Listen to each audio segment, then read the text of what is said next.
I think the tools from a publisher's perspective we use are so standardized that it does not really matter much what we put in.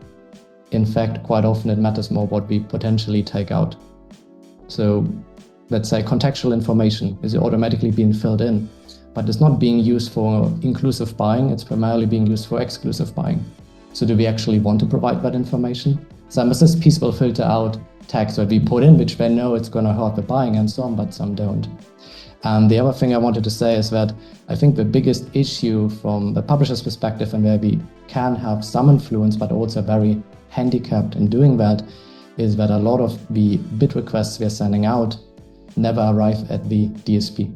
And that becomes very complex when we work with many partners, when we work with many intermediaries, and so on, when we work with reselling and other things going on. Some of it gets through, some of it doesn't get through at all.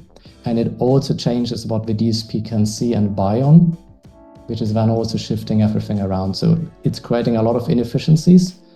And in that regard, I think as publishers, we have a lot of control because the decisioning of what an SSP is sending to a DSP is based on their own margins. So if they know like the revenue value of that incoming request is relatively low for us, then the decision is being made, okay, we only send it to one DSP instead of 5, or we don't even run an auction at all. So then we as a publisher make sure that all of our ads are viewable, that we have an okay time in view, that we are not bombarding with too many requests, that we don't have too many paths going there. Then we can actually move our inventory and our score, which the SSP is seeing in terms of inventory quality, above the average, and potentially get to the point where the machine learning that's making all of those decisions is now starting to treat our inventory in a segment that is letting more through, or is even starting to treat it individually.